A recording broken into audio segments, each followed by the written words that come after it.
Welcome to the podcast. Today I'm joined with a close friend of mine, Twombly, located here in Miami as well too. He is a former chef on a mega yacht who's now turned to a marketing agency and one of the most brilliant advertisers I know. Gray, welcome to the show. Thanks so much for having me, Alex. It's good to be here. Yeah, well, I'm happy to have you here as well too. Obviously, I know that you're the founder and CEO of Whole Founder. Can you just tell us a little bit about what you're doing over at your agency today? Yeah, sure. So we run meta ads and build funnels for high ticket service businesses, usually spending anywhere from $20,000 up to $250,000 a month in ad spend. And yeah, we help them drive more revenue and solve lead gen challenges. Yeah, and from what I know, and based on our previous conversations, you pretty much know everything about the funnels, about advertising, and you could really give a lot of people some really, really great insights into ads, which is exactly what we're going to be talking about today, too. I felt like you were the perfect person to have on for this particular podcast. So for today's episode, we're going to be talking about the 10 things every business owner absolutely, without a doubt, needs to know before they're going to be putting even a single dollar into paid advertisements. You really are the perfect guy to talk about this because you've worked with how many clients at this point in time? Probably around 40 clients in total. And how much ad spend do you think you've actually spent cumulative across all the accounts? Well over 10 million. Oh, that's sweet, sweet number. And when you start working with some of these brands, or maybe when you were a little bit earlier on into your advertising agency career, were you working with brands that were still new to advertising, or were most of your clients already spending money on ads? Yeah, when we started, we were taking people from 0 to 1. So a lot of big personal brands that had already had, or even just businesses that already had traction, that had a proven offer, and they wanted to, get more clients, and paid advertising seemed like the next logical step.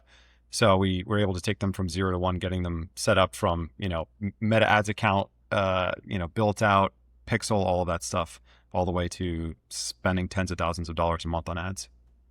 That's awesome, man. You're definitely a couple steps ahead of me. We're still working with a few brands over at my agency, Raging Agency. We work primarily with wellness brands right now, but we're doing mostly lead generation campaigns for them as well.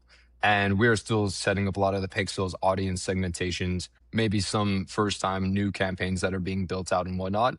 But still, I still think that this could apply to people who are already running ads on Meta, especially even if they're like 1 year in or a couple months in. If they don't have these 10 things dialed in, I don't think that they could be super successful. I think you would agree with most of them as well, too. So that's what the entire episode is going to be about today. And if you want to skip the entire episode, you have no patience, then you can always go down to the description. I'll actually leave a free resource that you can download. It's going to be the top 10 things that you need to know before you're spending a single dollar on ad spend. You'll be able to find it down there. But without further ado, I'm ready to hop into it. Are you? Let's rip it. All right, cool. We have to start with number one, which is a defined ICP. Obviously, you cannot run profitable ads without knowing exactly who you're selling to. I feel like we had to start here. My question for you is, how do you stress test whether someone has a real ICP or target audience versus a vague one? And what's the single best question for you to ask an owner to find out if they really know who they're marketing to? Yeah. So the way that we usually start this is I want to know, particularly for people that don't understand this. So when Alex says ICP, he's talking about ideal customer profile, which is usually in the B2B world. It's like, what type of business are we going after? In the direct-to-consumer world, it might be called an ICA or an ideal customer avatar. And in the B2B world, that would be like the specific person inside of the company that's the decision maker.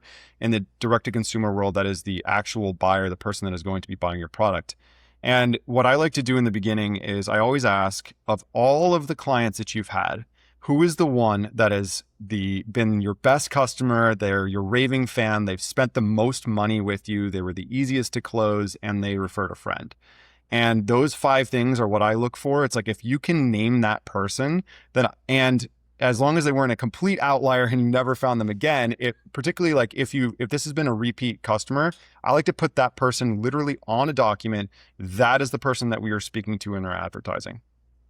I think that's really great. And Alex Hormozy even says too, I think you brought up a really, really good point just about have they referred a friend. But Alex Hormozy always says the fastest way to scale your company is to not lose customers. So if there's somebody that you've already sold to that's going to stick with you for the long haul and bring friends, I mean, you really can't beat that, to be honest. Yeah, 100%. I like to make this as real as possible. I like to use this sort of mental model of I want to print this person out and put them in a picture frame on my desk. And so every time that we are writing marketing messaging, we are speaking to that person.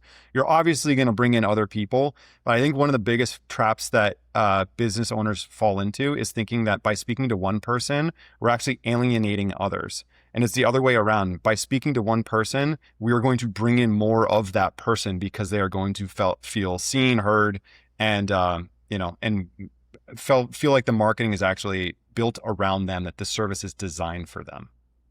That's a beautiful point, to be honest. And it goes into point number two that I think is extremely, extremely important. I think all 10 are very, very important, but the first couple on this list are just non negotiables, right? And the second one is really just talking about qualifying questions and how are we going to pre qualify people to begin with that are coming through. So, my question is like, what are qualifying questions for somebody who has maybe not set them up before? And how do you write ad copy that actually pre qualifies them before they even click on your ad in the first place? Yeah. So, okay, two parts to this question. I like to start out with, there's a floor and a ceiling. So my question is, what is the sort of minimum requirements for someone to work with you in your business? And that's where I sort of put the floor.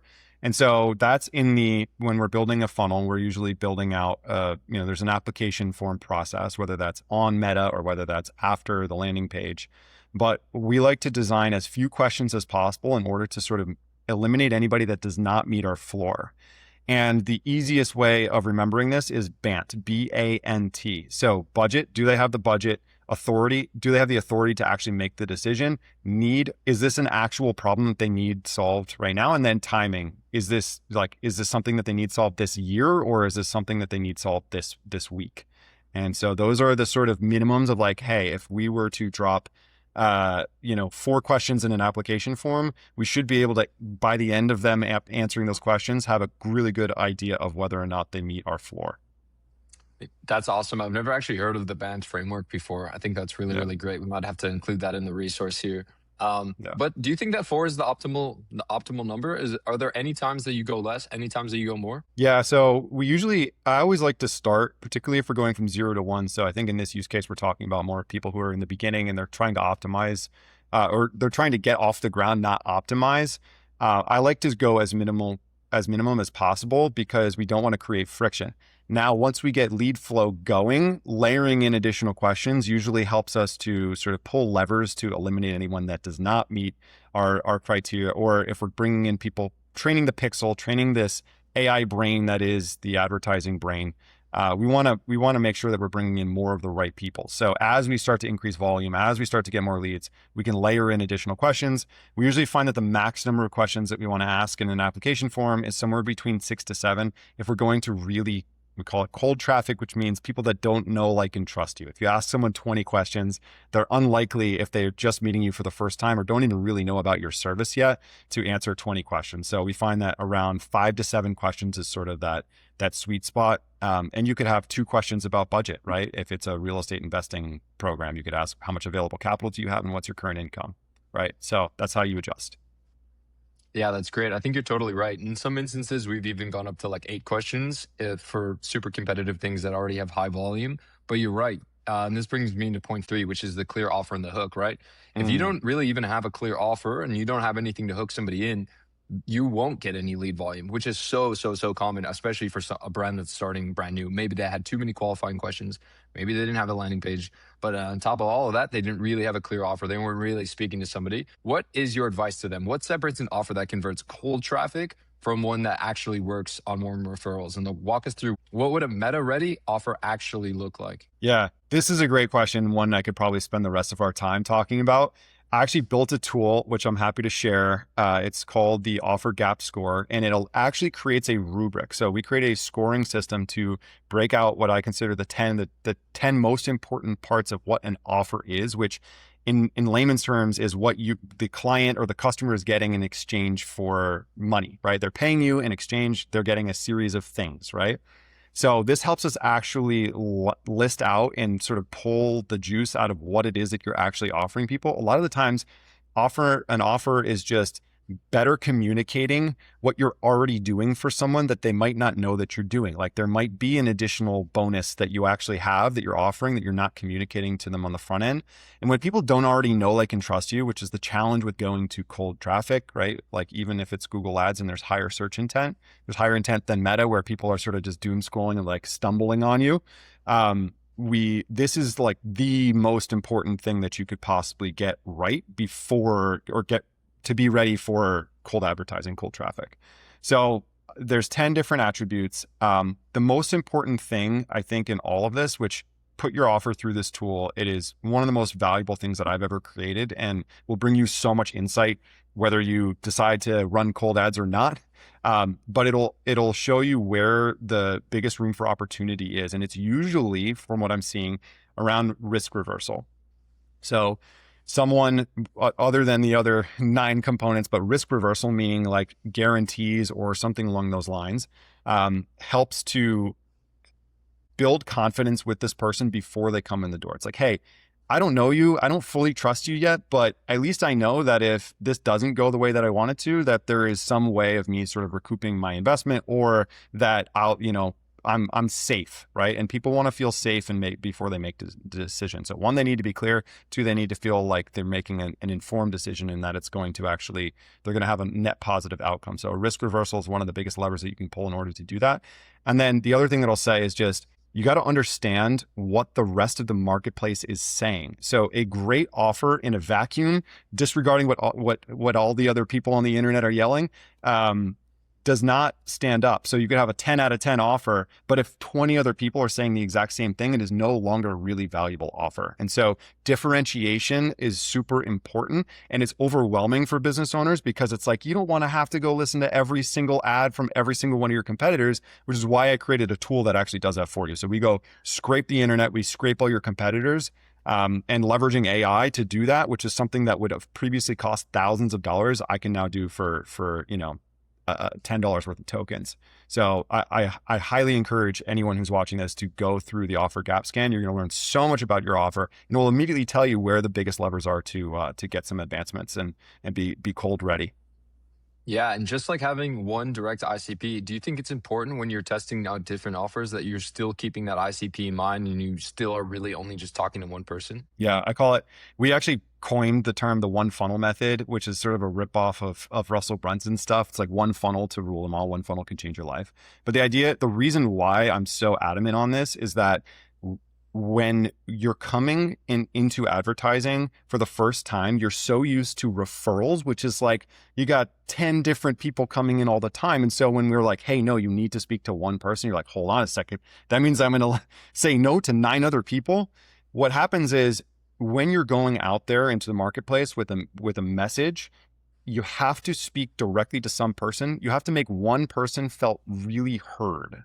And so we would always prioritize really speaking to and thinking deeply around that one person before going to a second one. So you should be able to get advertising messaging that brings that person in. You should be able to get them to apply to work with you. You should be able to get them on the phone and then actually make them an offer and eventually close them before you say, yeah, we're ready to go to the next one. Or you decide during that process that, hey, you know what, maybe this isn't the ideal customer. But if you follow what we said in the beginning, which is make sure that you actually are going and looking at your actual client roster. This is not fictitious people that you've never sold to. Go find the people that are your best customer. You will win. You will be able to unlock that as long as you speak really deeply to what their needs are, what their pains, desires are. You will win eventually. But do your best to not get shiny object and start speaking to a second avatar before you unlock one. And to put numbers to this, like we've gotten to 150, 250,000 a month speaking to one person with one clear message and one funnel. So and we've proven this. We do not need to go and speak to 10 different avatars to get to $250,000 a month, as long as you have a large enough addressable market. Now, service businesses that are local, you might need to change it up a little bit more, but if you have a nationwide audience, you can 100% get to 6 figures with only one avatar and one message. Yeah, 100%. That's always been a difficult conversation I've had with some clients too. They have a really limiting mindset on how many people are actually in their TAM or their total addressable market, especially if they're nationwide. There's just so many people. And at the end of the day, people don't really buy from strangers. They buy from brands and people that they trust. And the best way to get them to trust you is to make them feel like they are understood. So if that can be woven throughout all of the ads, all of the copy, then you're in a really good looking spot. Very difficult to do though. That's typically why people are hiring people like you and me. All right. So the ball has actually gotten rolling. You now have lead volume. Leads are starting to flow into your pipeline. This brings me to point number 4, which is a lead response process. It is so important to respond back to your leads. Gray, can you just tell me what does that first 24 hours really need to look like when a lead is coming into your CRM or into your pipeline? So the most important number to remember here is that they did a study on speed to lead, and they found that if someone was contacted in within 5 to 10 minutes of opting in, they were 80% more likely to close and become a paying customer. So keep that number in mind as you are operating here and as you're developing your process. Speed to lead really makes a significant difference in the lead's likelihood of actually becoming a paying customer. And I think in general, there's a good sort of concept here to think through, which is what is the highest touch point, wave a magic wand, best experience a customer could have, and then work backwards from that. So in my mental model here, I would say that on the spectrum of sort of best to worst, it would be that you, the founder of the company, calls them within 30 seconds of them actually submitting the form, right? And you are personally going to see them through their entire journey from end to end. And I realize that for most business owners, that's not sustainable and not achievable. But then we want to try to create that experience as much as we can, even if they're going to a secondary person. So if it is your appointment setter or your executive assistant, really take the time to train this person up on how to make the absolute greatest customer experience. I actually had a call with a company the other day. I was looking at carpet cleaning services, and the assistant literally said, "Hold on one second. The owner of the company is sitting right next to me," and he goes, "Hey, Gray, this is Mark from so-and-so cleaning company. I just so happen to have some time available. I wanted to make sure you got the best service available." And I was like, oh my God, this guy went out of his way. And I don't know if this was actually designed, or just pure happenstance, but the experience of that process being so dialed that I felt like I was, their number one customer. And keep in mind, I had called 3 companies simultaneously. One didn't answer, which immediately got removed from my list. The next one, the woman was almost combative on the phone. And then the third one, I get like this white glove service. So if you think about that, you're like, wow, of course, obviously the one where I got to speak with the owner of the company was the best, but it should be that you set the standard for how someone is going to be spoken to, so that, remember, this is the first touch point in a lot of the times that someone has with the business, that they're actually speaking to somebody. So this is the front door or the facade of your retail store in a digital place. That experience really, really matters. So just keep that in mind as you go through this. And then remember that speed to lead is super important. Now, I realize that not everybody is going to have someone on the end of a phone for 24 hours a day, or you might not have someone on your team. And so another option that you have available to you is a digital answering service. So you can actually hire digital answering services who are trained up and who are really good at this to answer the clock, sometimes 24 hours around the day. So you've heard of call centers. A lot of small business owners don't realize that this is an option for them, and that there are great folks out there that actually have incredible businesses that are, and sometimes these people are trained up. This is all they do. They're better than your whatever option that you have available. If you're getting someone from your team to just be like, yeah, handle the phones, right? Particularly if you're going to scale up, this is something that you need to take seriously. And ideally, a blend of speed to lead and quality of contact. You're trying to maximize both of those together. Yeah, I couldn't agree more. And unfortunately, so many people are relying on AI these days, right? So I'm really curious, how do you feel about an SMS sequence or like an AI prompted SMS sequence? Do you think that SMS really cuts it, or is a phone call pretty much always required? Again, I think, we'll go back to our spectrum. Let's use our spectrum of highest quality touch point is that you, the owner of the company, call them personally. And then the other end of the spectrum is going to be likely there's no contact from the company. There's no one that's actually calling them to reach out to them to ask them how we can help you. And that would be some version of AI. Now, some version of AI 48 hours later would probably be the worst. But if you are setting up at least basic SMS flows, that's good, but I wouldn't say it's enough, right? If you're expecting someone to close on a high ticket service from purely SMS, particularly if it's inhuman, then you're setting yourself up for failure. And I would, if you want to test that, great. But I would say, hey, the gold standard is that we have the highest quality touch point as fast as humanly possible. And then we work backwards to see, do we have a loss of lead quality or touch points, or does our close rate suffer as a result of us trying out AI? And I'll give you an anecdote. We've actually tested AI setters.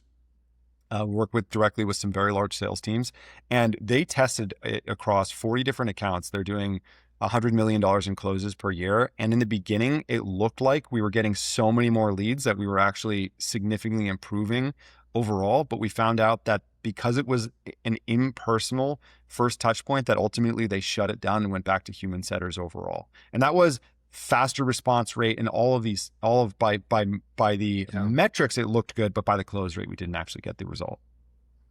Yeah, I think that's amazing. And if you're like a local business, especially too, maybe somebody who's not national, I think that it makes the most sense to probably put in a team, especially who might be a little bit more trained up than what you currently have on your own team. Put that into place while you can kind of like figure it out by yourself a little bit of time, see how they're handling the calls. So that way you don't have to always just rely on AI and all these SMS sequences, because the rates of saving people in, let's say, an email campaign that's set up it's just not there. It's not going to transform your business the way that you think it is. So treat every single lead as the most valuable potential customer that's coming in the door today. Yeah. So I want to clarify too, because there are going to be some people who are going to say, this is great advice, but it's still unrealistic. Maybe the owner has an assistant, but they're not particularly trained up in being a setter or even taking these introductory calls. What do you think the next best step is? Does that look like having an automated SMS sequence go out? Does that look like you potentially hiring a team that will answer the calls for you and set for you? What would your advice be in that particular instance, if they're just not capable to get a call within, let's say, even the first 24 hours? Yeah, so there's like dedicated office solutions, and basically these are call centers, right? These are businesses that you contract in order to do that work for you. It's like, if you don't want to manage a team, you don't want to have another person on salary, on payroll, you can actually contract a call center to take those calls, and they'll usually go way outside of business hours, so that it's actually, in certain cases, in some industries, it's better than having your own in-house person cost wise. Now, that's a little bit less intimate, a little less touch point, but again, you're getting the job done here. It's better than no follow-up whatsoever.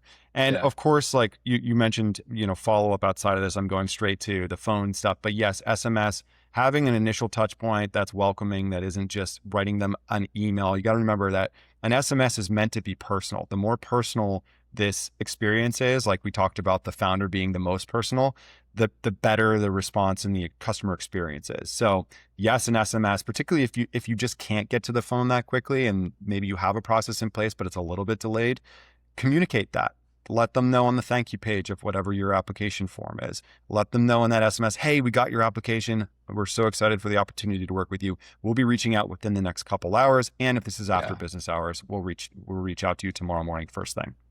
Yeah, great point. Honestly, mandatory for all of our clients. We always will tell them what the timeline is on the thank you page. So that means that after somebody submits their information on a form, then we will redirect them to a page that just gives them next steps, because we always want to be setting proper expectations. We'll tell them, hey, somebody's going to physically call you within 48 hours. However, you're also going to receive an email and a text message within the same hour. You can actually book in a call if you want, like a dedicated time. Otherwise, somebody's going to be calling you. Just those clear expectations actually help keep the brand stuck in that person's mind, because you're right, Gray. People get pulled in a million different directions. Once we're off this podcast, we have our own lives too, right? We're going to be busy. We might forget things get lost. So the clearer the expectations, the faster the response time is great. However, I want to be super clear here, because we do have clients that say, hey, I'm just going to run an automated SMS sequence, and like if they start to respond to that, then I'm going to hop in. And I'm just here to say that that's actually not going to cut it, because your competitors are doing much, much, much more. But earlier in the conversation, Gray, you had actually mentioned to me that, once the ball gets kind of rolling and the lead volume starts increasing, I think you used the number 50, right? Let's say you have 50 new leads that just came in over the last 2 or 3 days.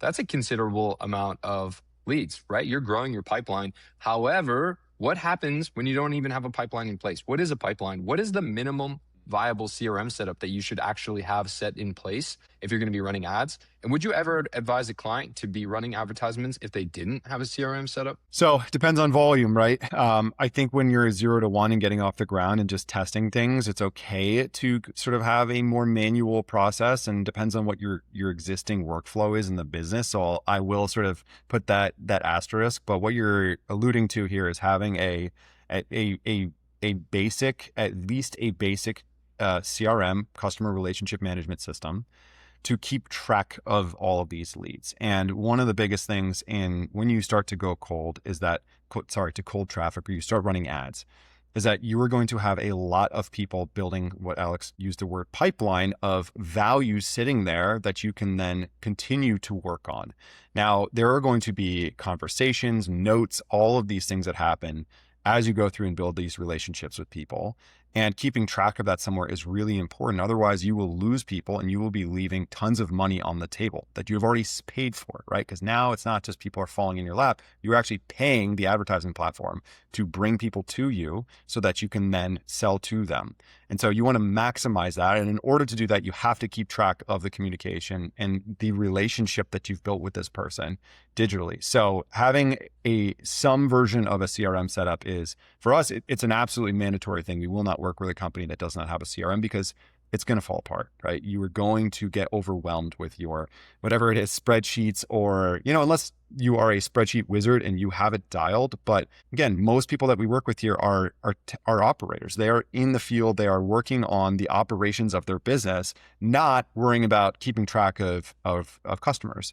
So it's a mandatory, non-negotiable for us, particularly if you want to scale. If you want to grow your business and you want to add setters and closers to the team, like, it is absolutely mandatory that you get this started from the get-go and take the time to make the organizational change to adapt and build processes that are simple but effective for maximizing your pipeline, your close rate, essentially, how many deals you're closing from the leads that you're generating.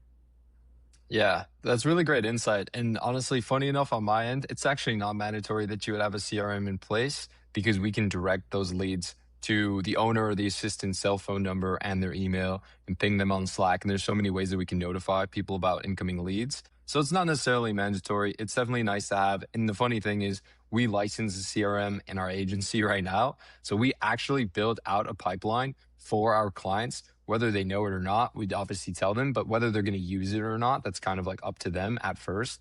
But I would agree with you, Gray. If you're just going to scale a brand, they're already doing a couple million in annual revenue and they want to double their size, that's a necessity. But even though it's not necessarily a necessity on my side of things, what is a necessity is to get a report back on the lead quality. So we have like a lead quality tracking system. I'm really curious to hear how you guys are tracking and lead scoring on your end as well too. But obviously Meta is going to be getting you leads, but because that's cold traffic, the leads can definitely vary. Obviously we want to send them through a pre-qualifying form.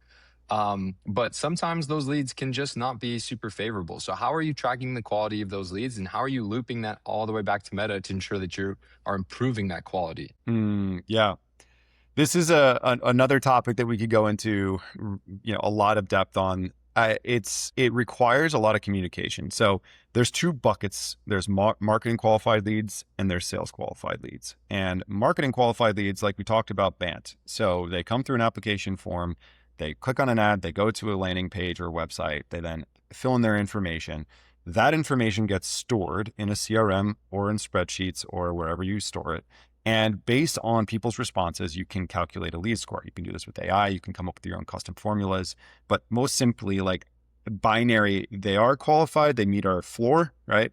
Or they aren't qualified. And so it's important to understand what the ratio of qualified to unqualified is so that we can continue to optimize for qualified. Sometimes you can even see that one ad brings you more qualified people than another ad. And so what we do is, using attribution software, we're able to actually feed that data back into Meta so that we have a tag where it says, yes, this person is qualified, or no, it isn't. And so we can see not only how many leads did we generate, but how many qualified leads do we generate inside of the actual ads platform, telling us, are we, improving, or are things getting worse? And so cost per qualified lead is really the metric that great advertisers are trying to optimize off as much as possible.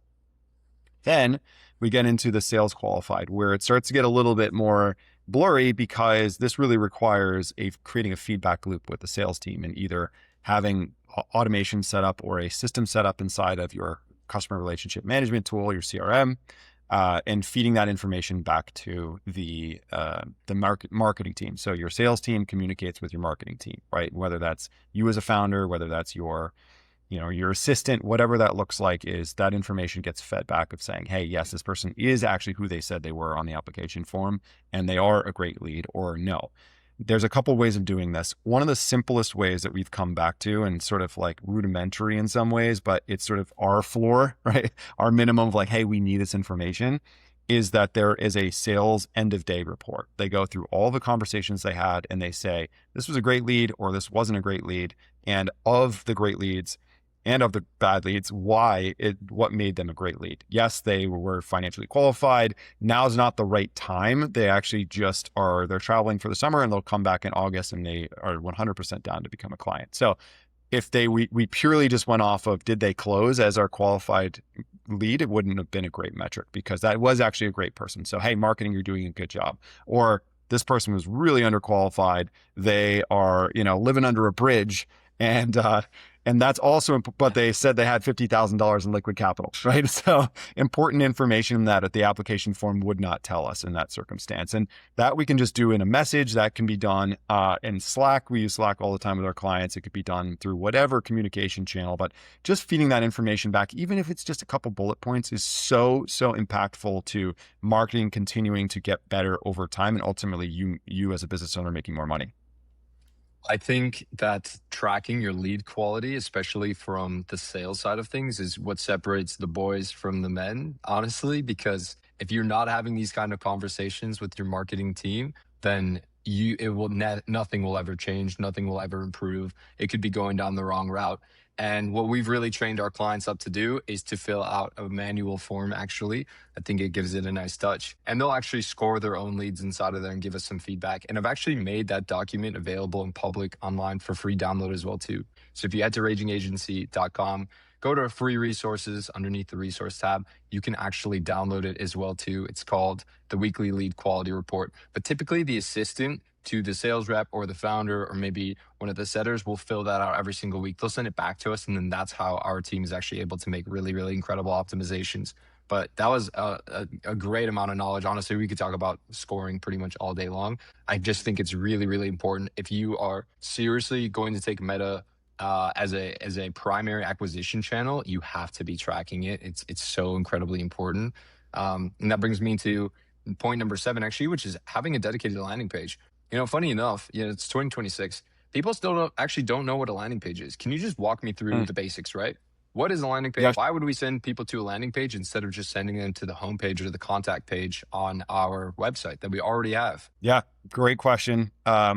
This is one of those like marketing lingo jargon words that we throw around all day, every day, but is not common language to everybody else. It is very simply a website page that has a very explicit intention. So it's like we're removing all of the variables of a website. Like you go to someone's website, you can go to their homepage, their free resources tab, like Alex just said, right? There's so many different rabbit holes that someone can go down on a website, testimonials.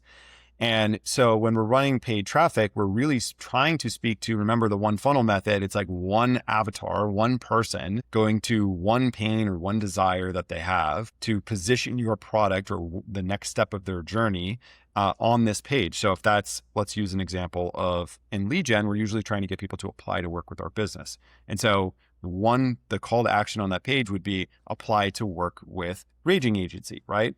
And so what a landing page allows us to do is isolate variables that we're speaking to one person with one specific pain and one stage of their journey and drive them to one very specific next step in their journey without all of the variables of a website where they can go get lost and, clicking on all these different pages and then start reading testimonials and then click bounce eventually, right? So we want them to take a very explicit action. We have designed this page to do that. And then if they don't do it, we have a really clear understanding of why, because we can actually see on the back end how far they made it down the page, whether they clicked or whether they didn't. And we have our sort of benchmarks of what a great landing page performance looks like. And we can do iterations now faster than ever before and running another. Yeah, great point, especially with some of the compliance related clients that we're working with as well too. If we send some of that paid traffic to the website and for whatever reason something's not compliant on the website, that could go south really quickly. There could be all types of different problems, including your ad manager getting shut down, right? However, if we have multiple different iterations of a landing page, it's very isolated. It's almost like a shell, right? So it's a lot easier to manipulate and to record. And yeah, just like you mentioned, Gray, like you're just removing all of the variables. It's so clear.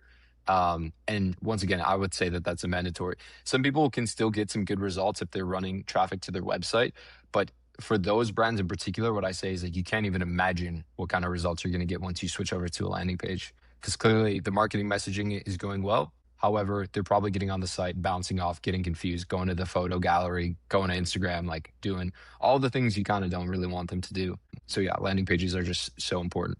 So point number 8 is actually the budget to learn. And this is more about the timeline, right? We typically will enforce at least a 90-day minimum. Some agencies will even go as far as to say that they need to run the campaign for 6 months. On my end, it's 90 days. I want to hear your take on that. Like, do you agree with me that 90 days is pretty much the floor? And I'm also curious, what happens when clients are expecting to get results in 30 days, 60 days, or even in some cases sub 30 days? I think it's like everything in business. If your first try at something isn't always going to just knock it out of the park, and there's experimentation. We are starting to call ourselves more a growth lab than a marketing agency because we run continuous testing. Like we develop hypotheses, we test them, we get yes, this worked, or no, we didn't, and we go to the next iteration. And you got to remember that every ad is a new test. So every time that you're launching a new set of ads, every time that you're launching a new landing page, you're running a new test. And so particularly we talked about the feedback loop of lead goes to sales team picks up the phone, speaks to them, determines, yes, this is a great lead, or no, and then tells the marketing team about it. That also is a whole feedback loop of experimentation, right? We tested a messaging on the front end. We tested some messaging on the landing page. Yes or no, great leads. Can you go get us more of those? Or, hey, can we adjust accordingly? And, I'll give you an anecdote of a client of ours who we started working with about 90 days ago. And they were actually told, they went to a Hormozy conference. They had run paid advertising before. It didn't work for them. I think they ran it for 2 months. And they went to a Hormozy conference, and he's like, you guys just need to do more, right? And they were like, why? He's like, why aren't you running paid ads? They're like, well, we tried it and it didn't work.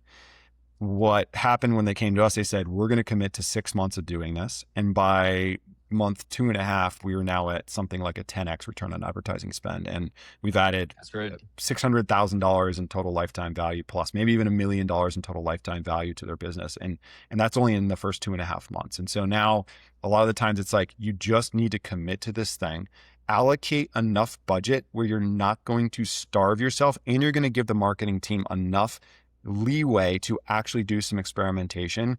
And, it's not does meta advertising work or not? I mean, people are making billions of dollars on this advertising platform. Some people have businesses that have grown to 100 million plus as a result of paid advertising being the primary lever. So it's not, does paid advertising work? It will work. You just have to actually take the actions and take it seriously and listen to what Alex is saying here from the beginning, starting with offer, right? You will be successful if you buy yourself enough time, and don't starve yourself. Like, give yourself enough budget to, hey, this is experimentation.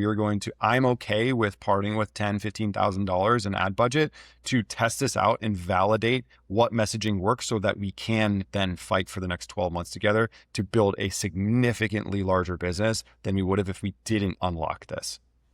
Yeah, you're so right. It's totally not a question, right? If meta advertising is working, same with Google, right? Like, these are some of the largest companies in the entire world who have built pretty much their entire business off of advertising. Pretty much it's going to work as long as you are following the data, right? So following the data is so important. We can't just follow our gut. If we follow our gut, we could be all over the place. We could take down the campaign one day. We could relaunch a new one the next day.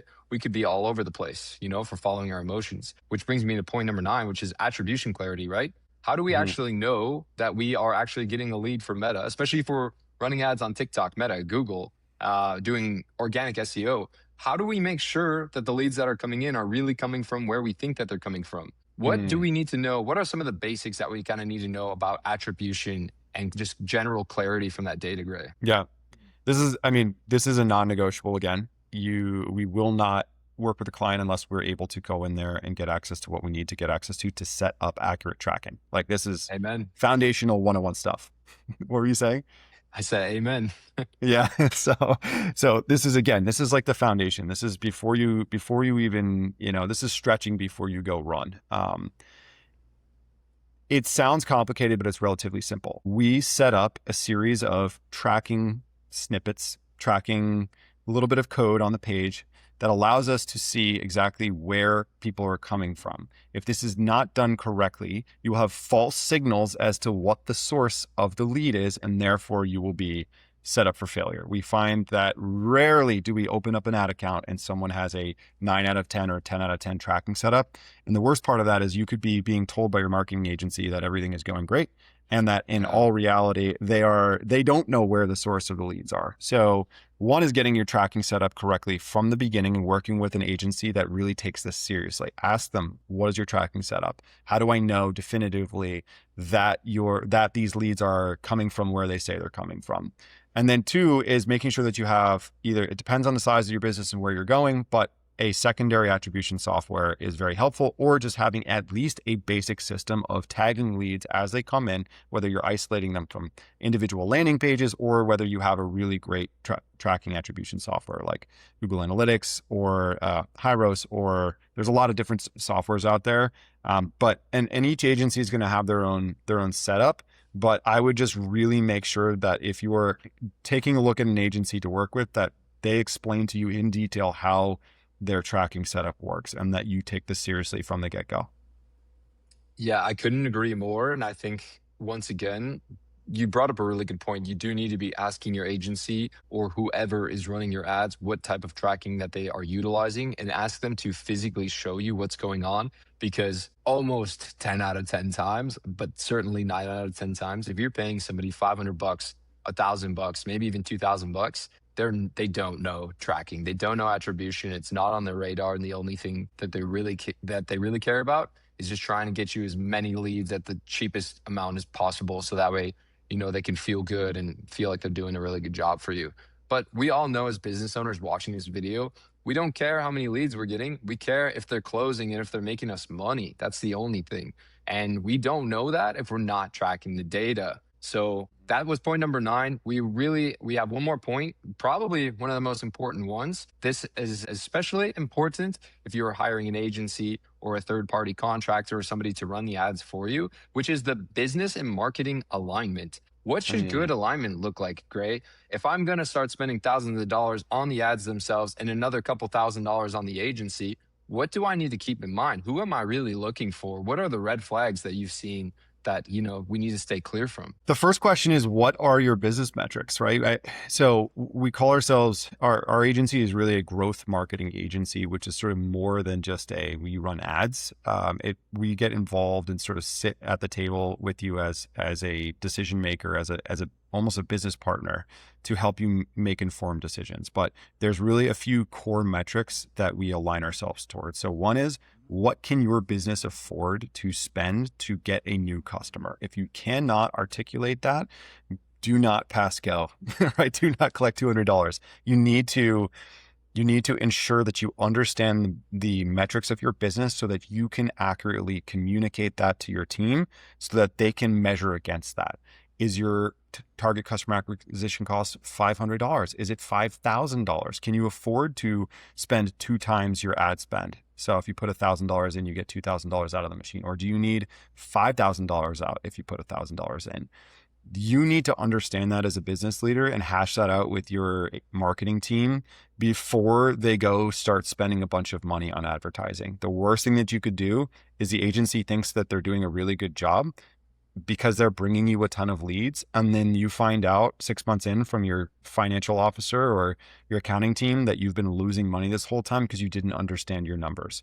So setting clear expectations of what your target cost per acquisition is, or how much you can afford to spend to get a new customer, is the foundation. And then also understanding what is your upstream metrics of that. So what can you afford to pay to get a book call if your close rate is 20%? How much is it going to, how many calls can you afford to get before you hit that target acquisition cost, right? So all of those little things, and keeping it simple is important. Target customer acquisition cost is probably the most important thing. And then what are the upstream metrics, whether that's applications, whether that's calls, or whether that's an actual just lead on the front end. If you have really dialed in numbers, you should be able to articulate that to your marketing team and hold them accountable to that, so that they can hold themselves accountable to that as well. And then make sure that you're having, you have a really clear dashboard and visibility into what those numbers look like. And if anything is off or you have questions, push the pause button, go take a look at the numbers, and don't stop until you get to the bottom of what is our actual numbers, so that you feel confident moving forward again.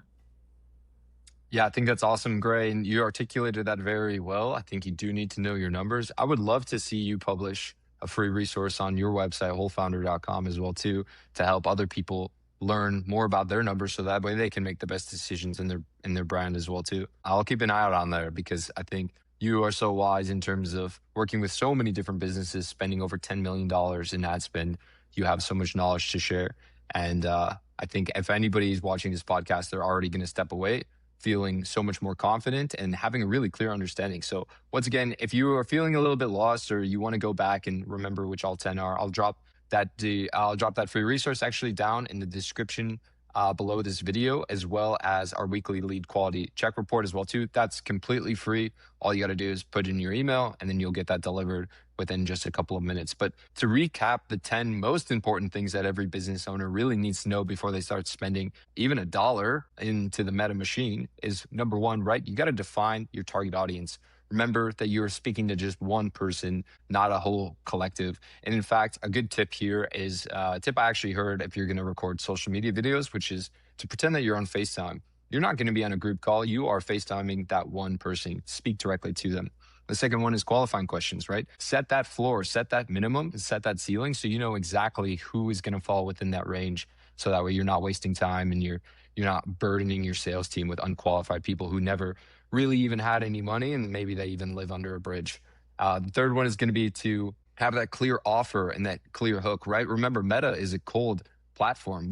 People do not know what your business is. They do not know who you are, and they most likely are going to forget about you, which brings me into point 4, which was that lead response process. You need to have some type of process put in place. And unfortunately, an automated SMS sequence is not going to cut it. We need to get them on the phone. Best case scenario, it's the founder. Worst case scenario, the founder is still calling them, but maybe a day late. I think you can find some middle ground here and potentially work with a company who will call for you, or you can train somebody up on your team as well, too. With just a few calls and reviewing those calls, you can get somebody on your team to a really good place where they can represent your brand. Now, 5 is to have some type of CRM in place, or at least a pipeline or an understanding of that pipeline. You got to make sure that when you're generating these leads, you're actually receiving them in some type of format. And point number 6 was the lead quality tracking system, right? How are you scoring these leads? How do you know that these leads are actually even producing revenue? Point number 7 was to utilize a dedicated landing page. Right now, I want to challenge you. If you're running ads to a website homepage or to contact page, just pause the campaign. You're burning money already. Best case scenario, you create a dedicated landing page without all the different buttons on the navigation. We don't want people to get confused here. Point number 8 was a budget to learn, right? You need to set a dedicated amount of time. I always recommend at least 90 days for paid advertising. Month 1, it's not going to be pretty. Month 2, things are going to start to get better, and you kind of really want to be able to see it through. Number 9 is to have attribution clarity, which is especially important if you're hiring an agency. You want to see that they're actually tracking everything. And if you are utilizing a CRM, all those leads should be coming in with UTMs and tagged properly. So you always know exactly which lead is coming from where, whether it's from paid, organic, social media, etc. And number 10 is to have a relationship with the people who are running your ads. Ask them questions. If they can't answer the questions, maybe they're not the right team for you. But I know that if you hired either myself at Raging Agency or Gray at Whole Founder, you would never have to worry about all 10 of these, because we would guide you along the way. So those were the 10 points. Gray, how would you like people to reach out to you if they have any questions? Are you on LinkedIn, website, social media? I'm on LinkedIn, Gray Twombly. You can find us at wholefounder.com. And my Instagram handle is Chef Gray, from my past life as a private chef, but I stuck with it. So, yep, that's where you can find me on the internet. It's been an absolute pleasure, Alex. Thanks so much for having me. And yeah, if anyone has lead gen questions, you've got two professionals that can help you answer.